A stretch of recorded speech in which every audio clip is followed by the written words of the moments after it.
All right, Hans Themistode, FightHype.com, here with Andre Rozier, one of my most favorite people on the planet. How you feeling? What the deal, nephew? Same day. Well, new day, same shit. I like that. There you go. But, all right, so officially we're having Tim Tszyu defending his WBO 154-pound title against Keith Thurman on March 30th. What do you think about the fight? Well, I think that it could be an interesting fight. It could be an interesting affair. Keith has been out the ring for a very long time now. And I think that Tim has been getting better with each performance. Keith can still crack. You don't ever lose your punching capability. So it's going to be interesting. I'll have to favor Tim though at this point. The momentum is definitely in his direction, on his side. And Thurman's getting older too. These guys are in the 35, 36 zone. And these are young guys that they're facing. It becomes a far more difficult task to achieve a win, and especially going from 0 to 60 like Keith is about to do. So I'm going to favor Tim in this fair. I think he will out-hustle and out-slug Keith Thurman to take the win. Think it'll be a decision, or you think he ends up stopping Keith? I think it'll be a decision.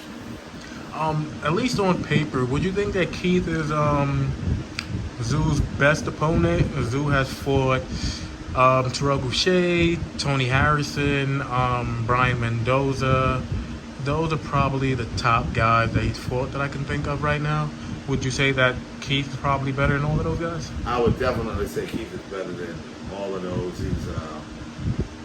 He's if it's the same Keith, that's the most important thing. If we get a taste of what Keith was, he's fast and he can punch. But I don't know if we're still going to have that Keith after a 2-year layoff. Is there any trepidation in terms of him moving up in weight? It's going to be his first fight at 154 pounds? No, not at all. He was 47 forever.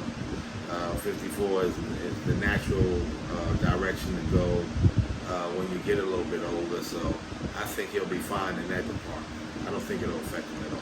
Gotcha. Now, that card is taking place on March 30th. I'm in Vegas, but in the co-main event, it's going to be Rolly against Isaac Cruz. So I think it just got announced today, actually. So how do you kind of look at that fight, man? Well, I mean, Rolly is a character. He's very funny, entertaining. He can punch, but in the skill department, he needs to work a lot more. And I think that Pitbull is going to put a lot of pressure on him, keep it close, and out-hustle.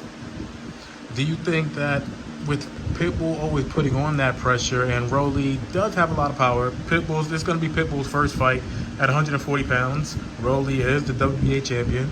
Do you think that Rolly has a chance to, catch him in between and stop him? Or if Gervonta couldn't do it, you don't think Rolly can, essentially? Well, I mean, every fight is different, but you have to sort of favor that factor. Gervonta couldn't get him out of there, and boy, he gets everybody out of there. Pitbull must have a great chin, and his pressure is something that puts people in an uncomfortable position. So I think that it's going to be tough. It's going to be tough. I think that Rolly's going to see some things that he hasn't seen, especially when it comes to the pressure. And if he can't really put any discernible hurt on Rolly on Pitbull in this fight, it's going to be a problem. Does he stop Rolly? You think he stops him? No, I'm not. I don't like Pitbull as that guy. He's not that guy that gets you out of there. He's that guy that outworks you, out-hustles you. That's his thing. So I don't think that's going to happen. But I can see him out-hustling Rolly for sure.